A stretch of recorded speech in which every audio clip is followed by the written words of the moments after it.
Здравейте, уважаеми зрители. Здравейте, казвам и на двамата ни събеседници тази вечер. Добър вечер. Участници в предизборния дебат, кандидатите за кмет на Видин, госпожа Росица Кирова. Добър вечер още веднъж. От Единни за промяна и господин Огнян Ценков от политическа партия ГЕРБ. Преди да започнем разговора с тях, ще припомня, че на първия изборен тур госпожа Кирова постигна изборен резултат от 26,3%, а господин Ценков 22,7%, което предвещава една най-малкото оспорвана, надпреварена балотажа в неделя. Съвсем в началото и за нашите гости, които предварително са запознати с регламента на дебата, но пък и вие, уважаеми зрители, да го знаете, започва дебата с уводни думи от всеки участниците в диспута в рамките на около 2 минути. Времето за отговори по 5 или 6 основни теми, че в момента не мога да ги пробера, ще бъдат по 3 минути от всеки от участниците в дебата, които ще се отброяват с този пясъчен часовник. Той ще бъде безпристрастен арбитър на времето, с което всеки ще разполага.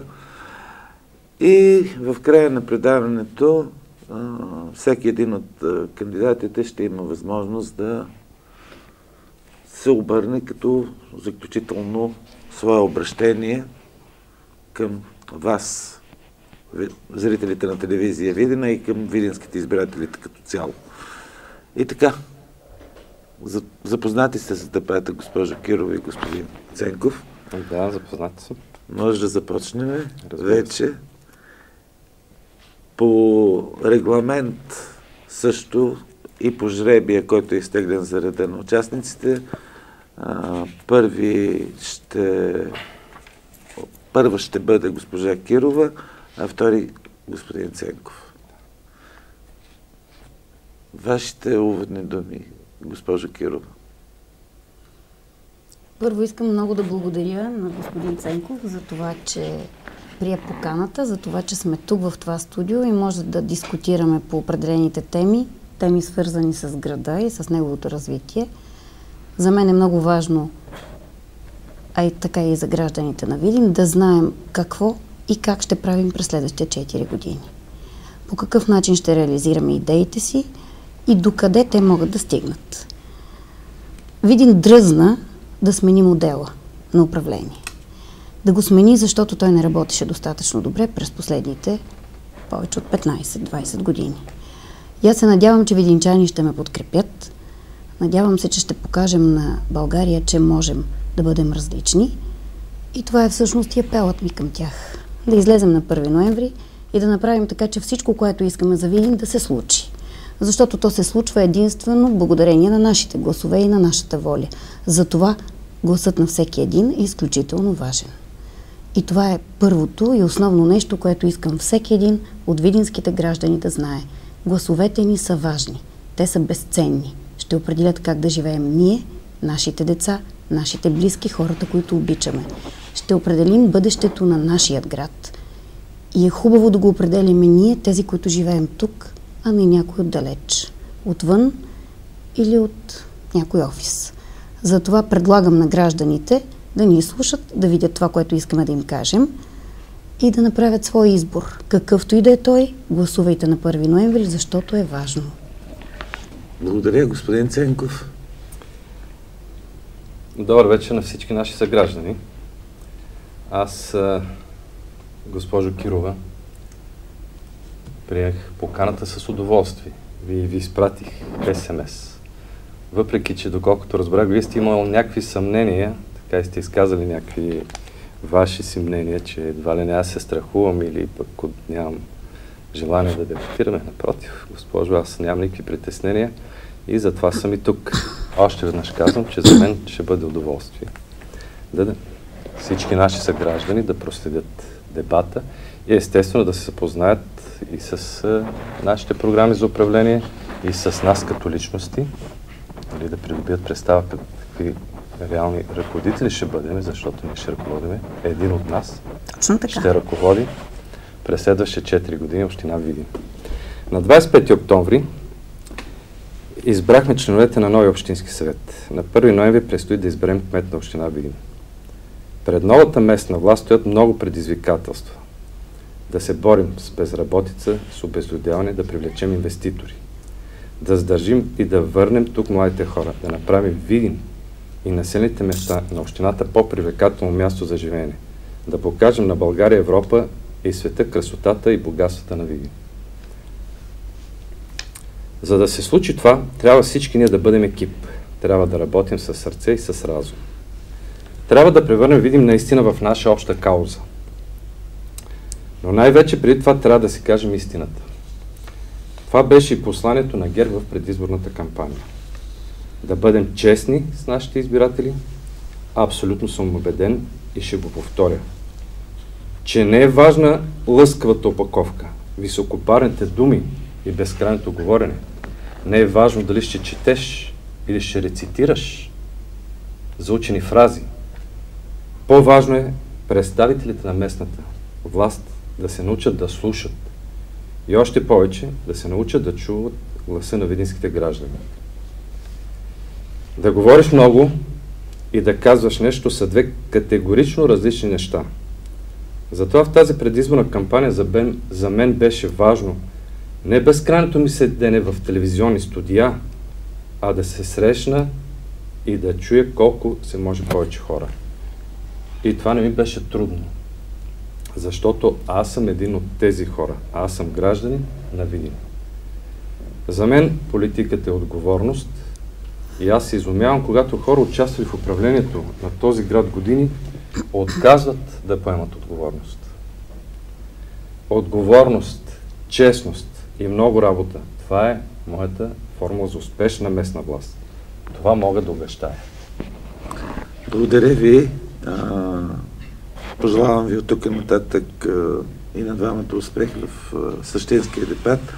А първата тема от него е как ще работи следващия кмет с новия общински съвет, в който има представители на 8 партии и коалиции. И бих добавил паритет между политическата сила ГЕРБ и коалиция Единни за промяна по 9 на брой. И така, госпожо Кирова, обръщам часовника и времето изтича за вашия отговор. Ще работя с този общински съвет и с общинските съветници в него, така както ми позволява закона.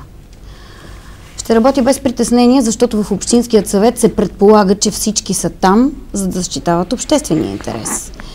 И тъй като не смятам да се занимавам с предложения и решения, които по някакъв начин ощетяват Видин и общината, напротив, мисля, че трябва да се работи само и единствено в полза на община Видин, смятам, че тези, които са там общински съветници, ако имат същите цели, Видин и региона да просперират, ще подкрепят всичките ми предложения и ще работим така, както трябва да се работи. Аз съм била част от общинските съвети през последните 10 години. Срещала съм се с различни хора и познавам за зла участ, може би, по-голямата част от новият общински съвет. Има една българска приказка за това как скача нещо според тоягата.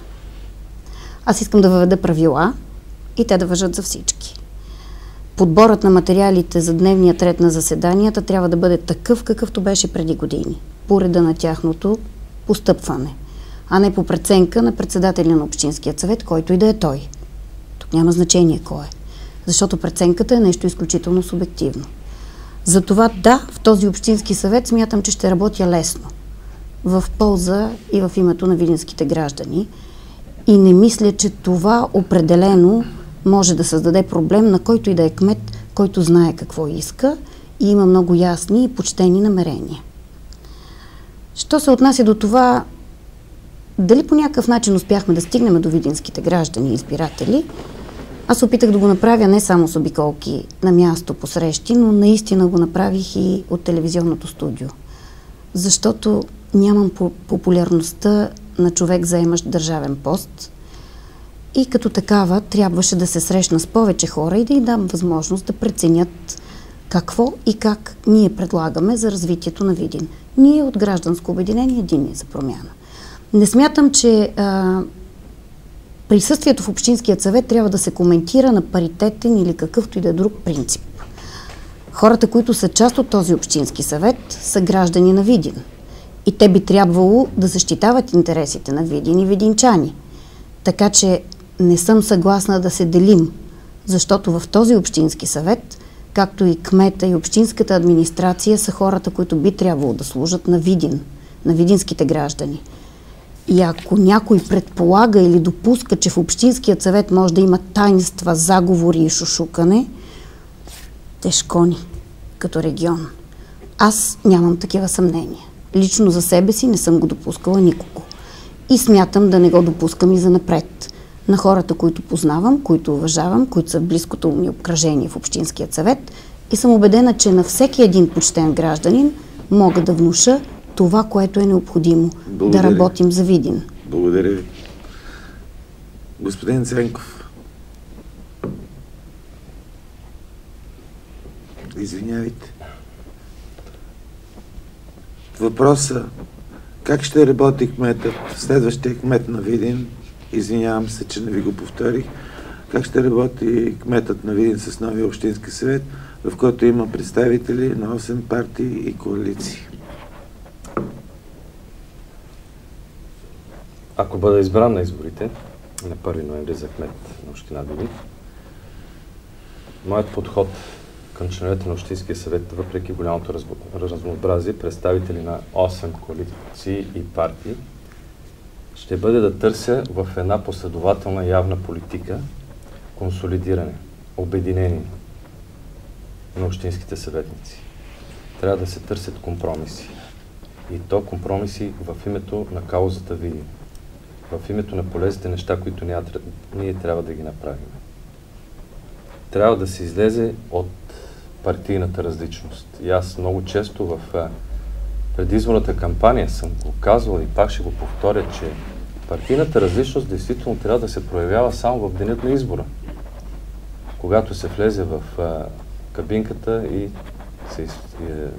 и се гласува. А в случая в Общинския съвет ние трябва да съставим един обединен, консолидиран Общински съвет, който да бъде на принципа на обществения интерес в името на видинчани, в името на каузата Видин. За да се осъществи и връзката, която е необходима между ръководството на общинската администрация, мисля да приложи същия принцип. Ръководството на общинската администрация да бъде съставено от професионалисти, които са с опит в своя ресор, в своята област, доказали се професионалисти. Няма да бъде ръководен партийния принцип. И по този начин съм убеден, че действително ще се осъществи и тази работеща връзка, това взаимодействие между ръководството на община Видин в лицето на политическия кабинет, кмет и заместник кметове и общинските съветници. В случая да не бъда разбран погрешно, това не означава, че аз съм против партийната идентичност. Напротив, считам, че трябва да обърна внимание и тук е много важно, че трябва да има лоялност в Общинския съвет именно към субекта, с който определения кандидат е участвал в тези избори. Защото ние наблюдавахме в предишните общински съвети най-различни формирования, противопоставяния, разбивания на групи и, както казах, проначално хора, които години са били в местната власт, преминават от една в друга група, което е недопустимо да се случи и сега. Това е, според мен, една демонстрация на безотговорност. И аз така недоумявам как госпожа Кирова в момента говори за Общинския съвет. Действително спомена, че е била 10 години.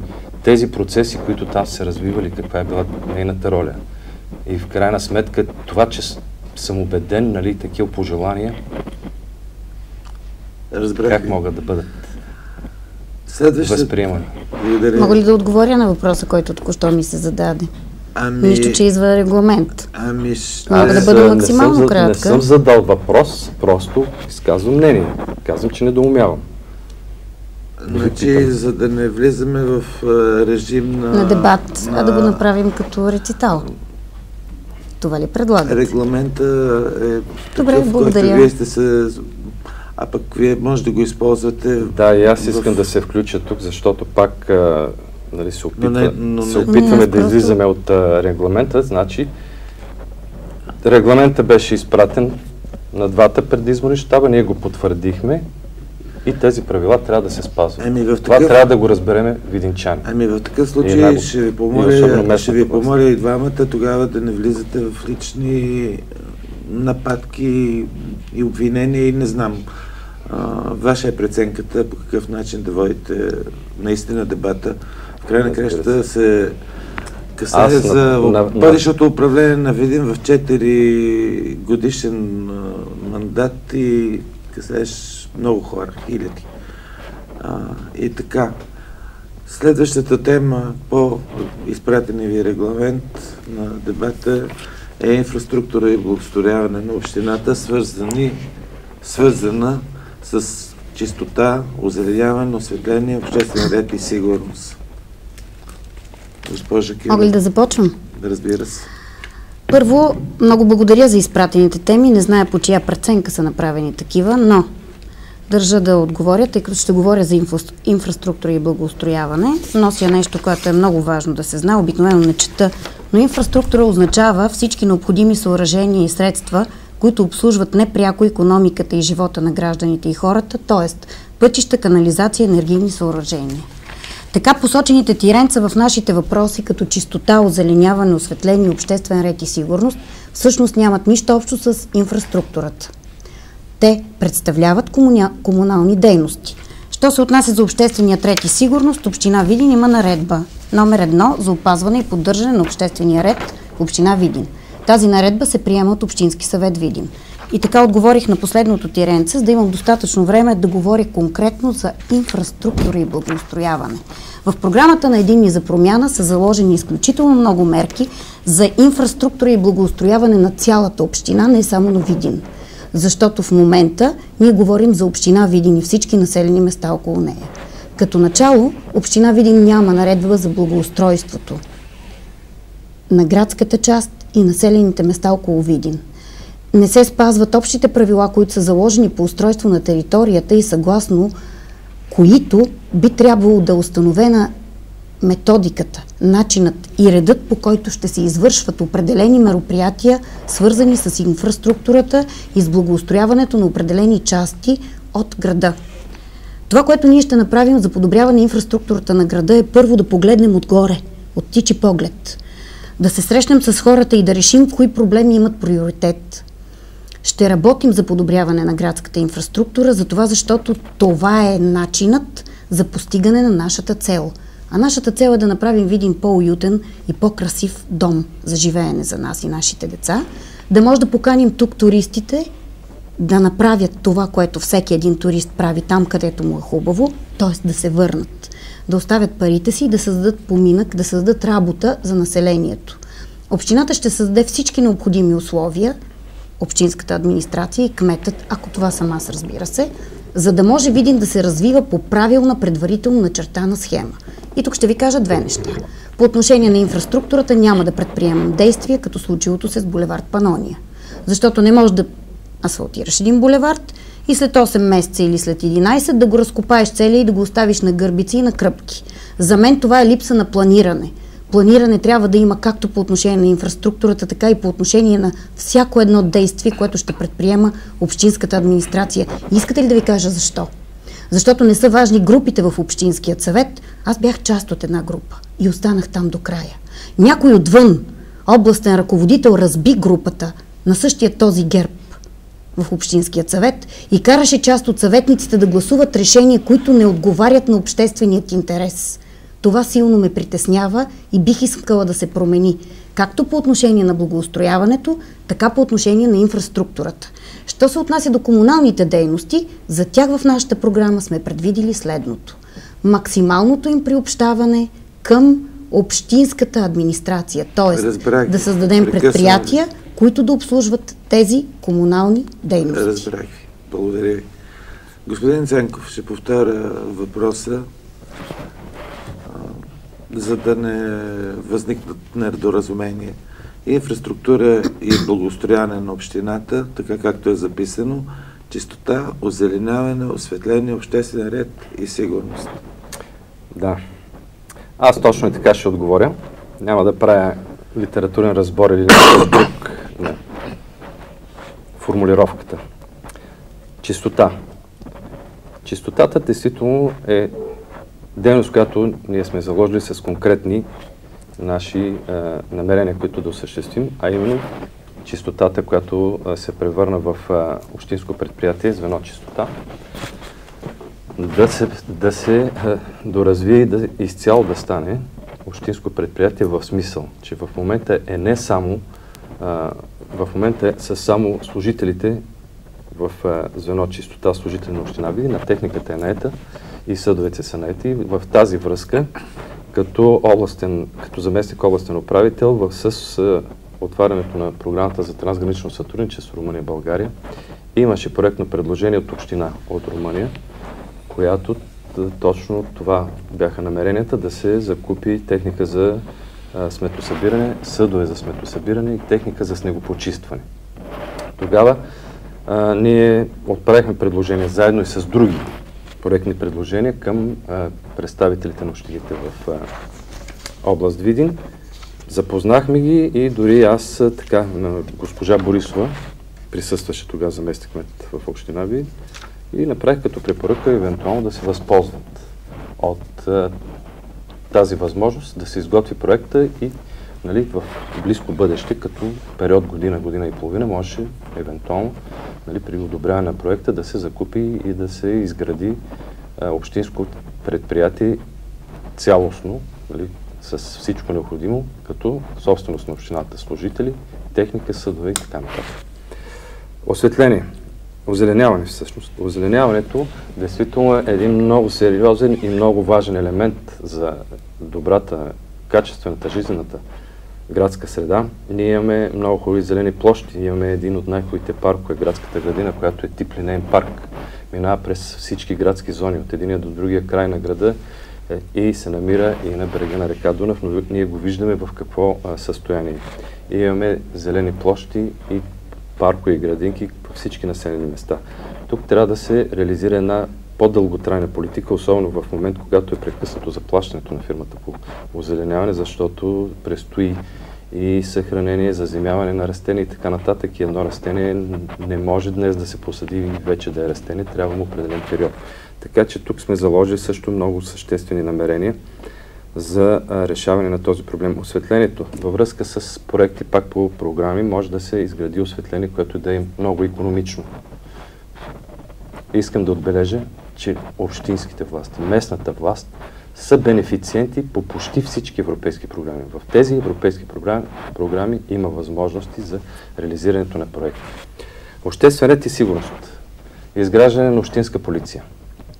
Видеонаблюдение в точки, които са конфликти и сформиране на доброволни формирования, което всичко е регламентирано в Закона за Министерство на вътрешните работи. Благодаря ви. Така зададена като тема, следващата ни, госпожа Кирова, е здравеопазване и социална политика. Като състояние и бъдещето на ДКЦ-1, бившата поликлиника, която е 100% общинска собственост, общинско предприятие ЕОД, и качеството на социалните услуги. В смисъл, какво е предвидено в вашата програма за управление? В програмата на Единни за промяна за управление са предвидени много звена, свързани както с качеството на социалните услуги, така и с състоянието на изцяло сградният фонд на общината, който е в крещящо, отчаиващо състояние. Ще се върна за секунда на темата за инфраструктурата и благоустройството, защото смятам, че комуналните услуги първо не са част от градската инфраструктура, По отношение на тях имаме специални предвиждания и политика, които също са описани в нашата програма, но те са трайни решения. Решения с перспектива. Що се отнася до здравеопазването, мога да ви кажа какво е състоянието в момента. Материалната база е отчайваща на ДКЦ. Има крещяща необходимост от това тя да бъде променена, да бъде преотредена. Каква ще е съдбата на ДКЦ-1 обаче, ще реши персонала там, хората, които там работят. И ще ви кажа защо. Ще го решат след широк обществен дебат, защото може би някому не е ясно, когато е задавал въпросът, но принципал на ДКЦ-1 е Общинският съвет. И то е основен разпоредител с ДКЦ, не кмета на общината. Така че всичко, което се случва в ДКЦ-1 е вземано от един колективен орган, колективно решение, отговорно или безотговорно. Това ще решат гражданите на Видин в съответствие с състоянието. Имаме база. Имаме база за всички социални услуги на територията на община Видин. Имаме и потребители на социалните услуги и те са много повече от възможностите да ги предоставим. Аз мятам, че в сферата на социалните услуги аз и моят екип не е нужно да доказваме какво можем. Защото имаме изградени специалисти, които са направили така, че община Видин да спечели 99% от проектите, свързани с предоставяне на социални услуги на територията на община Видин, реализирани през последните 8 години. Разбира се, се случиха и доста неща, които бяха непредвидени, имаше пречки. Като, например, проектът за социални жилища, който беше за стойност от 5 милиона и беше редуциран с 25% по преценка на правителството. Предполагам, че във Видин не е толкова важно да има достатъчно социални жилища. Интересно е, че успяваме да спечелим проектите и после някой решава, че не сме достатъчно важни като регион.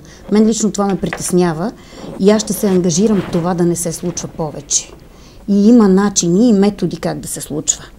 И още нещо. Социалните услуги в повечето случаи се делегират. Те се предоставят чрез външни доставчици, които са лицензирани за целта. И когато няма достатъчна квалификация и преквалификация на персонала, те не отговарят по качество на това, което е предварително заложено и не могат да се развиват. Ще ви дам пример с центърът на Еми Йосифова, който работи много по-добре от същият подобен общински център. Това може да се случи само с обучение на хората и на кадрите в тази сфера. Няма да пропуснем нито една програма, която предоставя възможност за кандидатстване за определени социални услуги. Тук обаче е важно да има перспектива, защото социалните услуги са дейност, която в рамките на 5 години или 4 се финансира от държавата.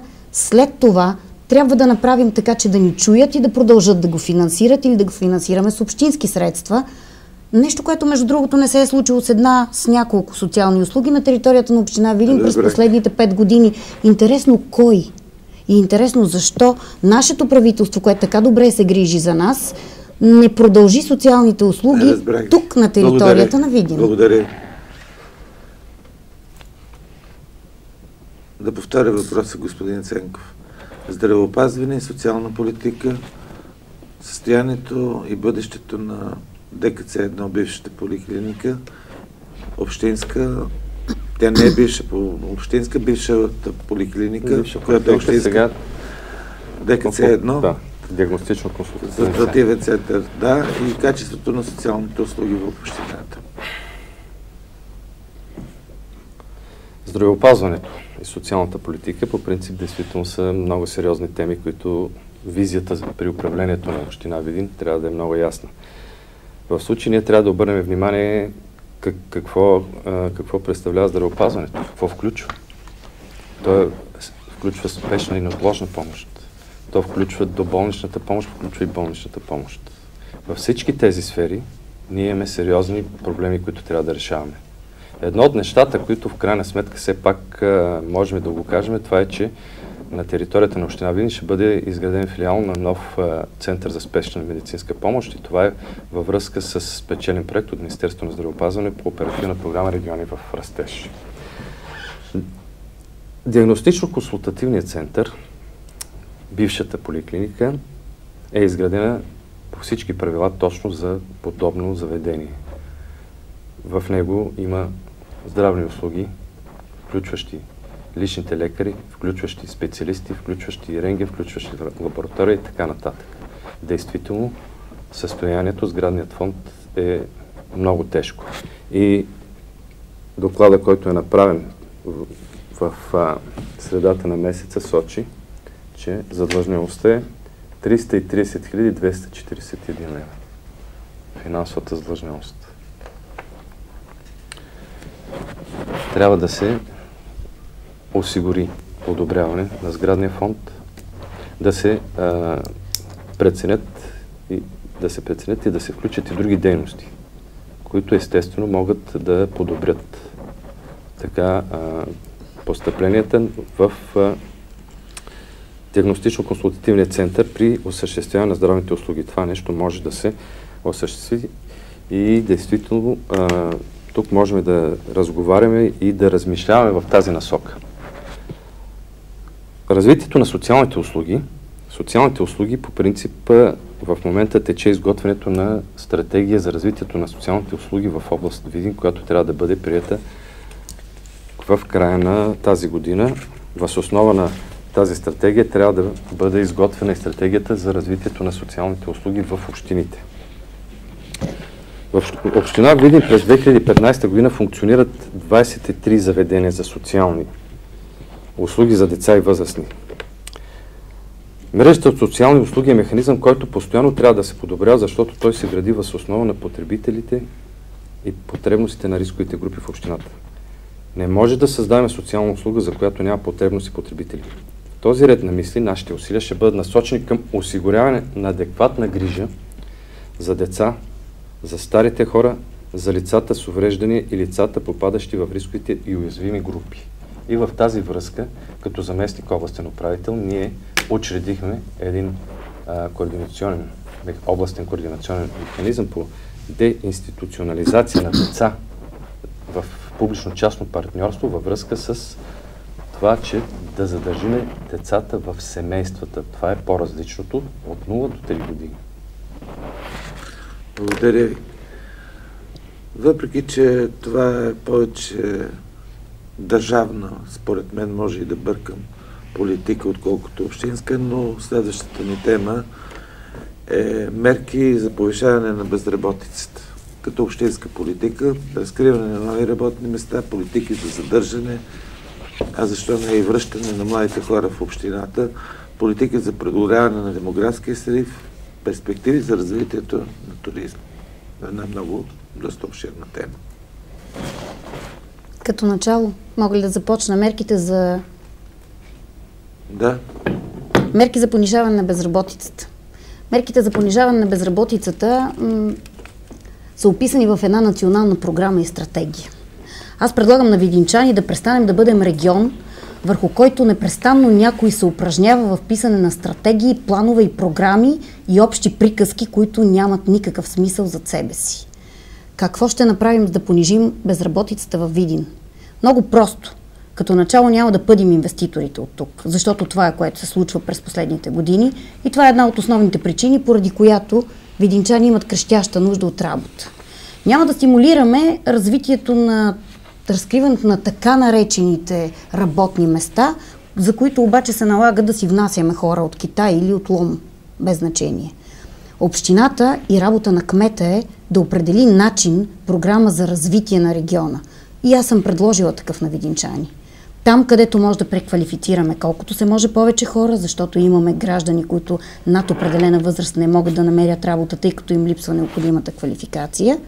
И по този начин да им създадем заетост. Как ще създадем заетост на младите хора? Ами като начало, като се огледаме около себе си и си дадем сметка, че не е нужно пенсионер 5 години след пенсионирането си да работи в общинската администрация. Не защото този човек няма нужда от поминък, а защото това работно място може да се заема от един млад човек. В общинската администрация, изцяло говоря в община Видин, това са около 140 работни места с хора в такава ситуация. Нека дадем път на младите. Нека да им помогнем да се научат. Хубаво е да имаме отношение към тях. И още нещо, което е много важно. Всички общински предприятия, които ще заработят на територията на общината и дружества, свързани с общата стратегия за развитие на туризъм във Видин, във всичките му аспекти и пълнота и помощните към него дейности, ще разкрият работни места. Ще дадем възможност на господата от правителството, които 3 години и половина не разбраха, че околовръстният път на Видин всъщност е околовръстно шосе, обходен път и никога няма да бъде магистрала, да го видят и да позволят строителството, защото там има около 300 работни места, чакащи в едни папки, в едни проекти, нереализирани до момента. Ще обърнем внимание на онези, които залагат мерки и програми за развитие на северозападния регион и ни дават по 5 точки плюс, че сме от пропадналия северозападен регион, но ни отнемат по 25 за това, че нямаме прогресивно нарастваща печалба, когато правят проекти, да разберат, че или искат да помогнат на региона, или не искат. И нещата трябва да бъдат еднозначни и да не се говори с условности. И още нещо, което е много важно за разкриването на работните места. Аз, извинете ме, но много бързам за да кажа много неща. А може би не е необходимо, вече са изговорени. Ние поканихме на икономически форум колеги от провинция Бавария и те декларираха, че ще ни окажат пълна подкрепа Асоциацията на баварските общини, ако тази програма, която представихме пред тях, започне да се реализира на територията на община Видин.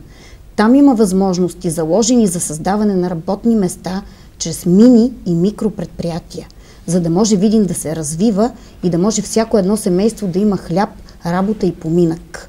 Това се прави на първо място с обща визия, идея за това как ще се развива общината и къде ще насочваш общественият ресурс. Това е изключително важно и от тук трябва да се започне. Благодаря ви. И така, господин Ценков, по същата тема, мерки за понижаване на безработицата, разкриване на нови работни места, политики за задържане и връщане на младите хора в общината, политики за преодоляване на демографския срив, перспективи за развитието на туризма. В нашата програма е залегнало абсолютно взаимодействие с националните програми, с политиката на правителството, именно регионалния подход и този ангажимент, който политическа партия ГЕРБ поема в местните избори, че регионите трябва да се развиват. Регионите, които са изостанали, трябва да бъдат подпомогнати и по този начин да се развиват еднакво. Разкриването на работни места, естествено, е и един вид социална дейност, която подпомага хората, които са трудно могат да се реализират на пазара на труда, защото когато се направи анализ на пазара на труда, се вижда, че има и такива групи, особено тези, които са в възрастовата граница над 55 години, хора, които не са в добро здравословно състояние и така нататък. Национални програми за заетост, които в момента се осъществяват и под тях се назначават хора за време на заетост. Такава програма беше реализирана във връзка с оперативна програма развитие на човешките ресурси, именно от областна администрация, като бяха назначени в област Видин 140 души. Ние се възползвахме от пълният размер и това беше по схемата подкрепа за заетост. Правителството осигури 2 години от предишния програмен период за усвояване на средства от тези европейски механизми. Бяха постигнати и допълнителни резултати, защото беше строго насочена в направлението за преодоляване на потенциални опасности. За да задържим младите хора и за да разкрием качествени работни места, защото местата по програмите за временна заетост естествено са едновременно решение, те са предимно с социална насоченост, ние трябва да насърчаваме разкриването на тези работни места и конкретно в случая, съгласно Закона за насърчаване на инвестициите, който точно е регламентирано как общинската власт и Общинския съвет, приемайки наредба, създавайки комисия и така нататък, възползвайки се от закона, може да се поощри инвеститор, който идва тук, а не да идва и да ни заобиколи. Имаме такава възможност, естествено, като се даде съответен сертификат клас С. В случая, ангажимента, който правителството пое към нашия регион, аз не съм съгласен, че не са изпълнени. Напротив, изпълнени са. Можем да видим Дунав мост Видин Калафат, който беше построен точно от правителството на ГЕРБ. Можем също да обърнем внимание и на 38 милиона и 140 хиляди, които бяха осигурени също от нашето правителство. Аз като заместник областен управител и в ресора ми трансгранична програма Румъния-България, Интерек 5А, също, използвайки работни и лични контакти, бяха подсигурени средства за съфинансиране по 2 проекта за област Видин за по 6 милиона лева в партньорство с румънска страна. Естествено, предстоите да минат процедурата на класиране, одобрение и така нататък. Четирилентовия път Видин-Ботевград. Естествено, че и той в приоритетите на правителството в момента е преминала процедурата по изготвяне на идейният проект, следва проектиране и отчуждаване на съответните терени. Благодаря ви. Следващата тема, госпожа Кирова, е свързана с образованието и културата, проблеми на училищната мрежа, общинската училищна мрежа. Има ли все още шанс за разкриване на висше учебно заведение във Видин? Културни институции, финансиране, проблеми. Какво предвиждате в тези няколко сфери, че не мога да ги изберя? Преди да отговоря на този въпрос, искам да кажа нещо, с което да допълня предходната тема. Нещо, в което коренно се различаваме тук с това, което предлага господин Ценков. Ние ще стимулираме създаването на трайна заетост, не навременно. Естествено ще използваме всички програми и ресурси, които се предоставят на национално ниво от правителството, но понеже все пак ние сме кандидати за кмета, не за президент или премиер на държавата, аз предпочитам да говоря за това, което може да направим тук на местно ниво. Трябва да променим подхода и трябва така да обслужваме бизнеса, че той да не се чувства маймуна на каишка. Ще ви дам пример. Има много поставяеми обекти на територията на община Видин, които по странна причина, нещо, което е свързано с първата тема, инфраструктура и благоустрояване, нямат схема, която да е обявена от Общинският съвет и от община Видин. А тази схема е задължителна по закон. Защото когато на тази схема поставиш павилионът си, не може главният архитект по свое усмотрение да те премести следващата година. Преместването означава следното: вадене на допълнителни разрешения, допълнителни съгласувания, лишаване на това българско видинско семейство от едни 200 до 300 лева на година. Кому е нужно? Защо трябва хората да бъдат държани в страх и в подчинение? Това е, което ще направим, за да може да се разкрият повече работни места. Хората трябва да се чувстват сигурни, когато работят и когато спазват правилата. И сега ще премина на образование и културата. Много набързо. Проблеми на училищната мрежа. Училищната мрежа е в сравнително добро състояние. Има, разбира се, много, което да се поиска. Трябва да преоборудваме кабинетите, трябва да накараме децата ни да се чувстват 21 век, където всъщност се намират и живеят. Но това, което е много важно и което трябва да се знае, е, че трябва да променим отношението и подхода към онези, които учат децата ни. Към онези, които са ни учили нас. Като начало, общината и общинската администрация трябва да работи по този въпрос. И още нещо. По въпроса за висше учебно заведение, защото темата е често дискутирана и с нея много се спекулира. Аз смятам, че всеки един управляващ Видин трябва да направи всичко възможно във Видин да се появи филиал на университет или на висше учебно заведение, но не по принцип. Не просто което и да е висше учебно заведение, а висше учебно заведение, което ще създава кадри, които да обслужват местната икономика. Ще създава заетост на местните хора. Затова преди да говорим за висше учебно заведение, трябва да поговорим за професионалната квалификация, която могат да добиват нашите деца в нашите училища. В нашата програма, ние от Единни за промяна, залагаме на създаването на общински спортен колеж. Не случайно сме го нарекли спортен, не само защото има отношение към спорта, а защото там може част от специалностите, които се развиват, да помогнат за развитие отново на туристическия бизнес, на туризмът във Видин, за обслужване на хората, които ще ни дадат възможност да живеем по-добре. Рехабилитатори, кинезитерапевти, масажисти, хора свързани с балнеолечението, с лечебния туризъм. По този начин, чрез такава професионална квалификация и степен колеж, ние бихме могли да направим изцяло със средства и възможности на общината нещо, което е чудесно за нашите деца. Да им дадем възможност да получат необходимата квалификация и да работят в тази сфера. Да се развиват и да има за какво да останат във Видин. Защото в едно висше учебно заведение децата ни могат да дойдат или да останат просто, да завършат образованието си и отново да заминат от Видин, ако няма какво да ги задържи тук. Това е основната ни цел, да задържим тук младите хора. Благодаря ви. Господин Ценков, образование и култура, проблеми на училищната мрежа. Има ли все още шанс във Видин да се появи ВУЗ? Ще работите ли в тази посока? Културни институции, финансиране, проблеми? Да, ще работим в тази насока. В случая както така слушам госпожа Кирова, оставам с впечатлението, че едва ли не каквото и правителството да реши да направи към нашия регион, то няма да бъде добро и ние едва ли не ще го отречем. Напротив, ще го приветстваме. И откриването на работни места и така нататък. Откриването на работните места, след като евентуално изграждането на интермодален терминал, в случая и именно има оговорка между министър-председателя Бойко Борисов и Международен инвестиционен фонд York Capital, който да вложи в този интермодален терминал около 50-60 милиона евро. Това означава и разкриване на достатъчно наброй, много наброй, около 1500 до 2000 работни места, устойчиви, качествени, трайни работни места. Въпросът с временната заетост действително не е решението, но временната заетост ние не ще използваме в цялия обем, колкото е възможно, защото там има и социален ефект.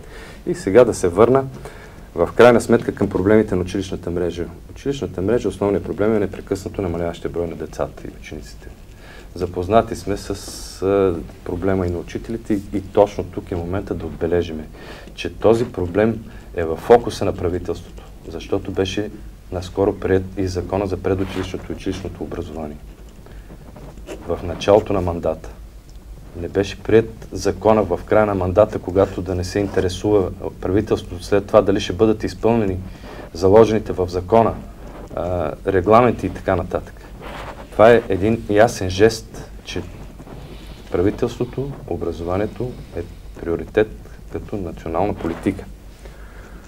Другото, на което искам да обърна внимание, че във връзка с 38 милиона 140 хиляди, които бяха определени по оперативна програма Региони в растеж и много от нашите съграждани, срещайки се с мен като кандидат за кмет на община Видин, политическа партия ГЕРБ, така изразяват известно неодобрение на един от проектите, който е за 15 милиона за площада и пешеходната зона. Още не съм конкретно запознат на каква фаза е изготвянето на проектната документация и понеже оперативна програма Региони в растеж е в обхвата на Министерството на регионалното развитие и благоустройство, ако евентуално тук е възможно да се усвоят по-малко средства за площада и да се пак чрез един обществен дебат, за да видим какво е настроението на хората. И в такъв случай една част от тези средства да отидат за подобряване на училищната база. Категорично трябва да има висше учебно заведение.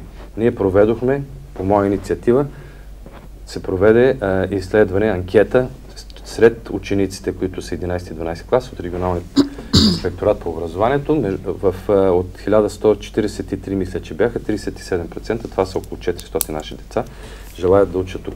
До момента това, което на предишния дебат на 30 септември го коментирахме и дебатирахме с кандидат кмета от Българска социалистическа партия, в случая съм разговарял, действително има възможност да се развие тезата за филиал на Медицински университет в Плевен. Развие се, господин Ценков.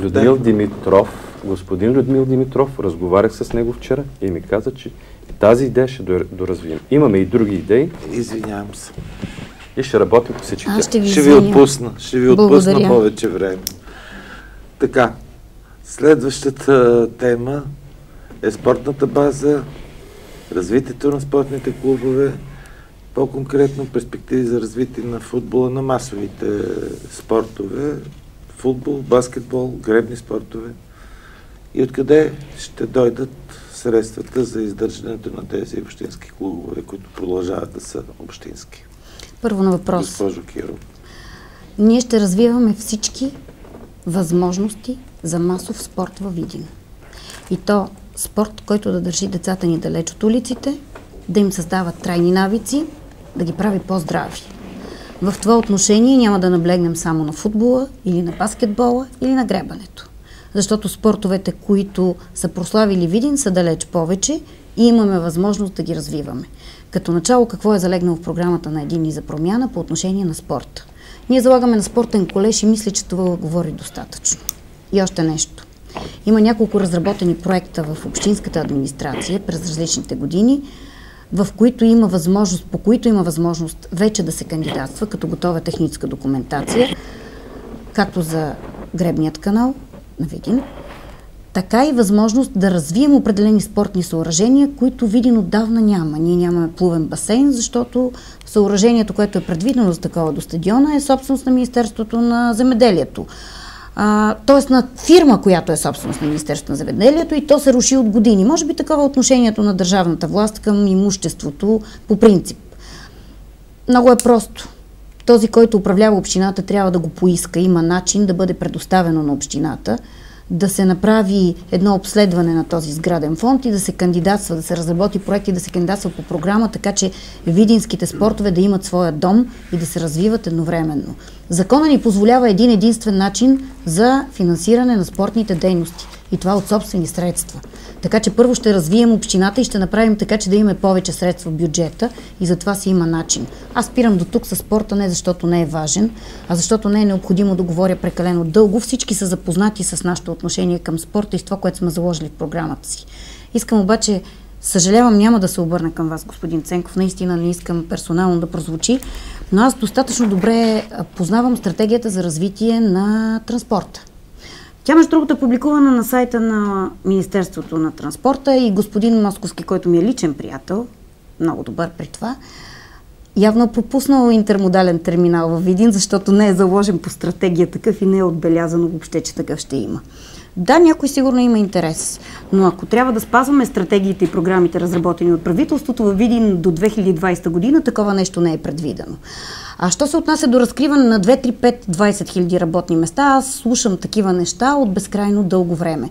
Предлагам на видинчани да започнем да разкриваме по 3, 5, 10, 100, 200, 300 работни места подред. В малки стъпчици и малки лъжички. И още нещо. От трибуната на Общинският съвет господин Игнатов, като министър на културата, заяви, че да, аз говорих с премиера и той каза, ще има университет във Видин, започваме, правиме го. Няма го още. Аз не бих се доверила само на едни обикновени обещания, а бих положила усилия, когато някой поема ангажимент, ако забрави да го подсетя. Това ще бъде моята роля като кмет. Много учтиво да подсетя и повярвайте ми, ще ме чуят, когато ги подсетя. Това всъщност е работата на кмета. А какви са националните програми и стратегии, договорките, които някой някъде на някакво ниво прави, не зависи от кмета на една община. Благодаря ви. Бях точна във времето. И аз благодаря за което. Виждането вашето и за спортната база, развитието на спортните клубове, перспективи за развитието на футбола, баскетбола, гребните спортове. Първо ще обърна внимание на интермодалния терминал. Не знам кой къде гледа и какво вижда. Интермодалният терминал ще бъде факт.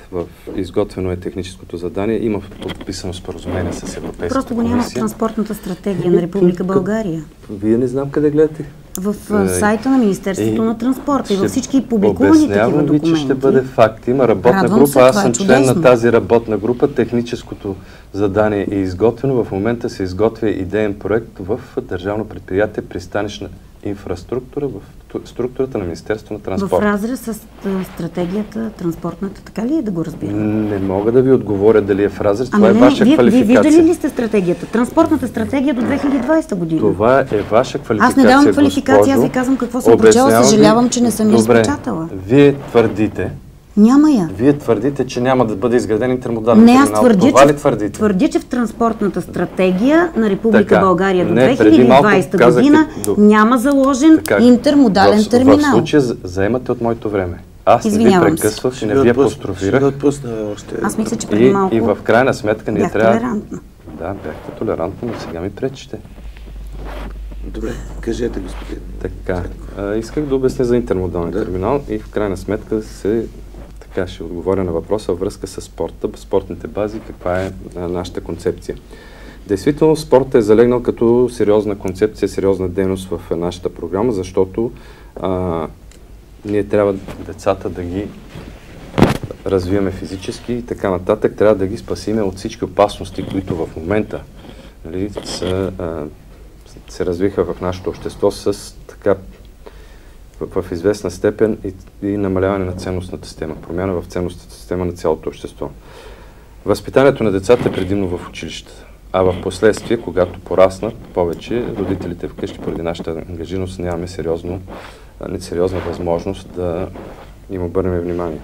Опасностите, които са освен компютъра, където влияят на физическото здраве, така на улицата има наркотици, има алкохол, зависимости, престъпности, както и да е. Но в крайна сметка спорта е една от дейностите, която може да развие и физически децата, да възпитава в тях и определени качества, определена ценностна система. Трябва да започне още с образованието. В образователните програми, съгласно с регионалните инспекторат по образованието, да се включат и повече в класни и извънкласни форми. Да изградиме спортни площадки и да обърнем внимание на спортната база, която действително е в много тежко състояние. Нашите традиционни спортове, футбол, баскетбол, гребните спортове, лека атлетика също ще включат.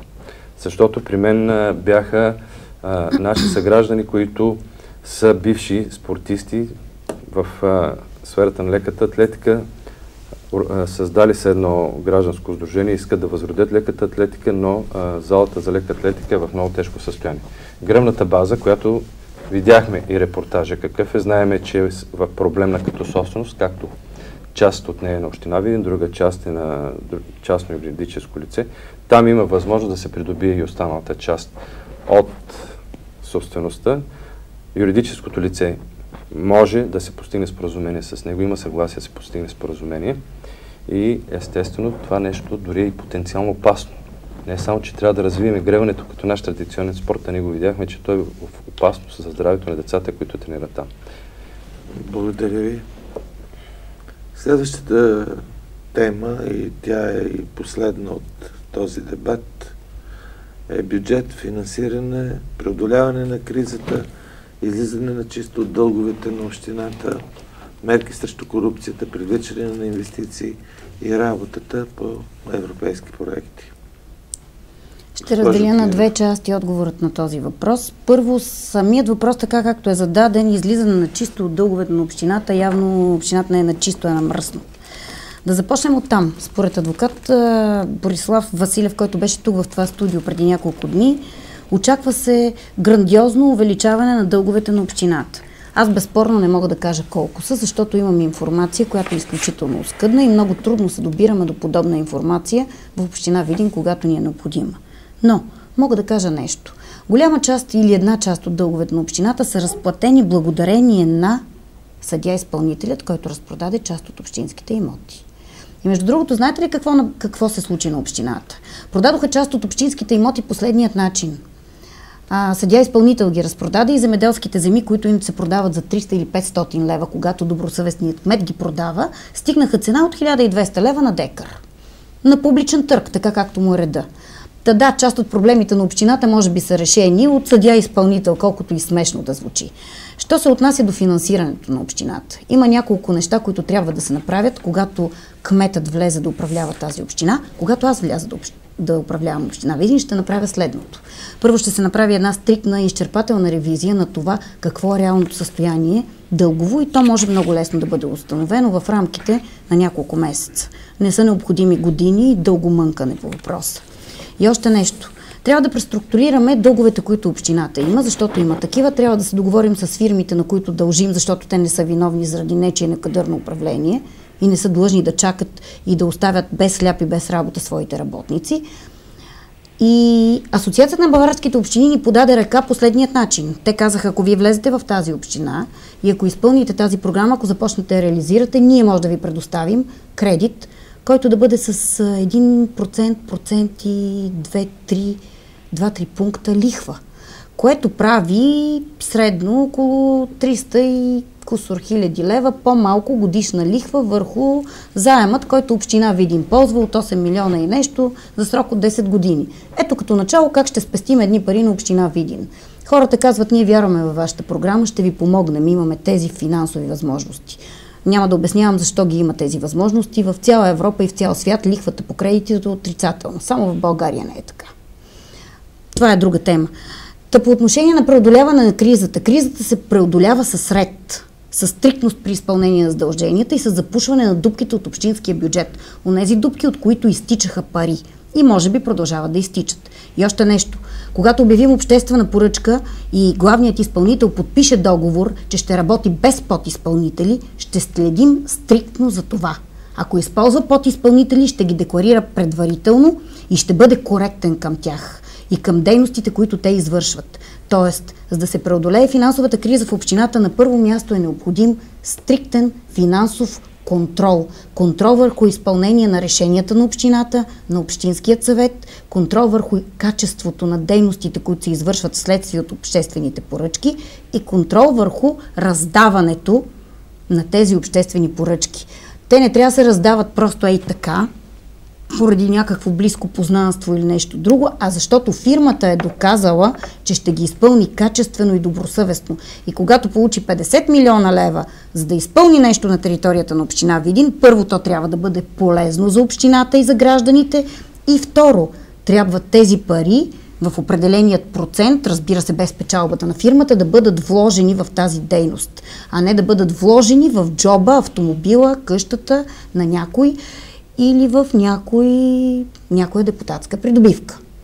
Това ще се опитам да направя и смятам, че много бързо ще бъдат решени финансовите проблеми на община Видин. Благодаря ви. Господин Ценков, бюджет, финансиране, преодоляване на кризата на общината, излизане на чисто от дълговете, мерки срещу корупцията, привличане на инвестиции и работа по европейски проекти. Финансовото състояние на община Видин е много тежко. Действително, ние нямаме информация какво е точно като сума. Първото нещо, което аз ще направя с влизането в общината, ако бъда избран за кмет, действително, както спомена госпожа Кирова, ще направя една финансова ревизия, един финансов одит, за да се установи какво е това състояние. Но в случая нашата философия, след като се установи състоянието на общината, е малко по-различна. Аз изобщо не мога да разбера защо в крайна сметка правителството, въпреки че това е регламентирано и в закона за държавния бюджет на Република България и взаимоотношението между държавния бюджет и общинският бюджет може да се ползва в частта субсидиране на общинските бюджети. В случая това нещото, което чух преди малко от госпожа Кирова, не се възприема. Щом като държавата, щом като правителството нещо може да направи, едва не е добро, а в крайна сметка можем да се обърнем към Асоциацията на баварските общини, които ще ни предостави кредит. Нашата философия не е така. При нас философията е следната, че ние можем чрез правителството да изготвим един финансово-оздравителен план. Действително трябва да се прецизират, да се преценят не само задълженията, които ги има общината, а и вземанията, които тя не може по определен начин да ги вземе. Или може да ги вземе като имущество, или влизайки в съдебни спорове и така нататък. И това, което се е случило действително с продажбите на съдия-изпълнителите, при нас не е заложено в програмата. Ние трябва да го предотвратяваме да не се случва повече. Това е нашата философия. Та в случая субсидията може значително да се увеличи. Изготвянето на този финансово-оздравителен план, който да бъде извършен и да бъде подготвен, да бъде изготвен заедно с правителството, с Министерството на финансите, може с целенасочени средства да бъде постепенно ликвидирана тази задлъжнялост на общината и да се излезе на чисто. Не като еднократен акт, който е бил направен в предишното управление на политическа партия ГЕРБ, мисля, че 2012 година, когато точно поради такава задлъжнялост министъра на финансите Дянков отпусна помощ от 2 милиона и 800 хиляди лева на общината. Ние говорим като един завършен процес да се ликвидира тази финансова задлъжнялост и да се излезе на чисто. Опасното, което е в случая тук, е с този кредит, който не знаеме дали е обслужен коректно. Лошото е, че като обезпечение на кредита, в случая общината е заложила и част от субсидията, която влиза в сформирането на приходите, на приходната част на общинския бюджет. Това ще бъде нещо, което трябва да го направим много бързо и много бързо да се отреагира. Ако евентуално се влезе в това просрочие, тогава лихвата от 7% ще скочи на повече, на доста повече. А в крайна сметка това не е желателно, защото ще увеличи много задълженията. Благодаря ви. И тъй като не знам, изпитвам определена лична вина към вас, че това пусто време все тече, часовника, пясъчния. Направо ме стресира, не знам вас как. Вместо 1 минута решение за заключителното обращение, ви предоставяме 1 часовник време. Госпожо Кирова. Благодаря, това е невероятен жест. Аз първо искам да кажа нещо по отношение на оздравителната програма и протегнатата ръка от правителството. Едини за промяна протегниха ръка към видинските граждани. Когато правителството протегне към нас ръка за помощ или да ни даде нещо, ние ще я поемем и ще се опитаме максимално добре да партнираме с всички във всяко едно правителство, което съществува по времето на нашето управление. Това правителство имаше възможност, между другото, да проведе оздравителна програма. Интересно защо не се случи. Смятам, че за това има някакви законови пречки и тъй като не съм специалист по отношение на общинския държавен бюджет, не искам да говоря неща, от които не разбирам, но съм убедена, че недържавната субсидия е начинът за решаване на проблемите на община Видин. Защото ще ти увеличат 1 път, 2 път, 3 път субсидията. И така до кога? И колко са общините на територията на Република България? Аз съм убедена, че министър-председателят няма да приветства хленчене за повече субсидии. Той ще иска да види стриктно спазване на финансовата политика в тази община. Ще иска да види, че дупките, през които изтичат общински обществени пари, са запушени и че хората, които управляват общината, имат визия, имат разбирането и знаят как да го правят. И аз смятам това да предоставя на видинчани. И ще спра до тук с този вид говорене. Искам да се обърна към гражданите на Видин, защото за мен те са най-ценният ресурс, с който разполага общината. Малко сме останали, но все още ни има. Предлагам да се подкрепим взаимно. За мен, скъпи съграждани, вие не сте гласове. Вие сте личности. Аз няма да ви договарям в предизборни договорки и съглашения и няма да ви търгувам по видинските кафета. Разчитам на вашата подкрепа, разчитам на вашето отношение и разчитам на още нещо, което е много важно. На това, че Видин е готов за промяна и че иска да я направи.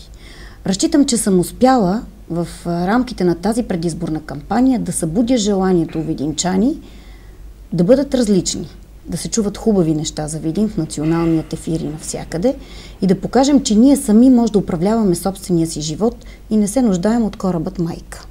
Какъвто и да е той. Използвам го като символ, в никакъв случай не говоря за българското правителство, защото то ще бъде един наш коректен партньор, убедена съм в това. Видин показа, че има гражданско общество. Видин показа, че иска промяна. Така че аз искам да се обърна със следният призив. Нека на 1 ноември завършим това, което започнахме. Да разбудим Видин и да осъществим своите идеи на първия ден, на 11-тият месец от годината, заедно да одобрим промяната и да гласуваме с бюлетина, т.е. с номер в бюлетината 11. Номерът на новото начало и промяната.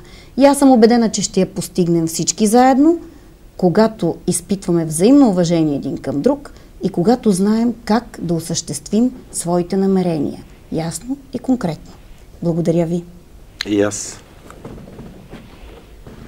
Господин Ценков, вашите 3 минути. Извинявайте. Аз ще започна от там, когато протегнатата ръка на правителството. Естествено, кораба майка и така нататък. Значи, кораба майка може да не бъде правителството, може да бъде някой друг, който пак някой друг ще ни оправи или ще ни спасява. Да, но както и да е, това много често сме го слушали по популистски начини, по най-различни други начини за въздействие и внушение на хората. В случая, това, което трябва да бъде изградена една здрава комуникираща връзка между местната власт и между управлението на страната. Ние трябва да престанем с експериментите. И аз много често давам за пример общините, в които на първи тур бяха спечелени изборите. Именно София, Бургас, Варна, Стара Загора, Благоевград, Велико Търново. Тези хора там не са ли граждани? Няма ли гражданско общество? Защо тези хора предпочетоха още на първи тур кандидатите на политическа партия ГЕРБ? Защото правителството и политическа партия ГЕРБ не протяга ръка към тях ли? Защо в такъв случай, напротив, протяга точно към тях, не към нас. Към гражданите, в смисъл казвам. Разбира се, да, не ви разбрах. Значи това исках да обясня. Изчакайте ме.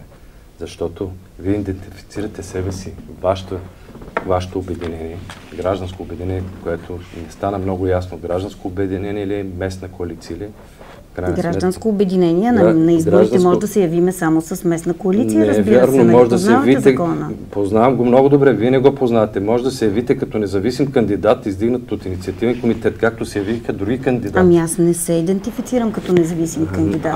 Аз завися от волята и желанието на гражданите. От волята и желанието на гражданите, а не зависите от волята и желанието на тези три партии, чиято регистрация ползвате. Тяхната регистрация ползваме изцяло и абсолютно безусловно, много интересно, за което съм им изключително много благодарна. Много интересно как възприемате и вие, нали, и там вашите екипи, вашите сподвижници, това нещо. Използвате партии за регистрация, а иначе сте гражданско обединение. Добре, това е водещо начало в нашето обединение. Да, водещо начало, така. Не влизайте просто... Фразите, които ги използвате действително, но както и да приключвам. Аз вярвам в това, което говоря и не се притеснявам да го повтарям. Аз също вярвам. Което може би се оказва проблем. Също вярвам, че вие вярвате в това, което говорите. Така е. Изобщо не си мислете, че не вярвам. Това, което искам да кажа в случая, че ние трябва да изградим тази връзка и действително това е нещото, което при нас липсваше. Работеща комуникативна връзка между местната и държавната власт. Държавната власт да има авторитет пред Европа, пред Европейската комисия. Ние сме в Европейския дом. Политическа партия ГЕРБ върна доверието в европейските институции към България. Това го доказва. В крайна сметка това не означава, че ние не сме граждани. Но ние не заявяваме на парламентарни избори, ние избираме кмет. Говоря за комуникацията. Госпожо Кирова, извинявам се. Оставете ме. Сега ще ми оставите още време, за да приключа, защото бях прекъсван и беше ангажиран. Извинявам се за което. Просто мисля, че може да водим разговор. Да, но в крайна сметка пречихте ми на разговора няколко пъти. Господин Ценков, умолявам ви и вас и госпожо. Уважаеми съграждани, през изминалите дни аз чух за себе си популистки откровени лъжи и истински клевети. Това е без значение за мен. Но аз се чувствам длъжен да ви поднеса своите извинения, защото тази изпълнена с черен пиар кампания бе обида за гражданите на Видин. Истината е, че в безкрайното говорене някъде се загуби каузата Видин. Със спокойна съвест мога да кажа, че ние не се включваме в тази игра. Не бяхме част от ничий спектакъл, не участвахме в нито едно зрелище. Важно е в местната власт да има хора с достоинство, морал, разум и чувство за лична отговорност. Нека да бъдем позитивни. Най-напред самите ние, гражданите на Видин. Да вярваме в себе си за доброто бъдеще и промяна на нашата община. Видин има хилядолетна история и е нужно само да прибавим към славната му история енергията на днешния ден, за да изградим достойно бъдеще. Мога да кажа още по-кратко. Нужно е да бъдем заедно, за да има Видин бъдещето, което заслужава. На 1 ноември да упражним конституционното си право на глас и да го направим мъдро, с разум, защото правим за себе си и за нашите деца. Благодаря ви за вниманието и за проявеният интерес.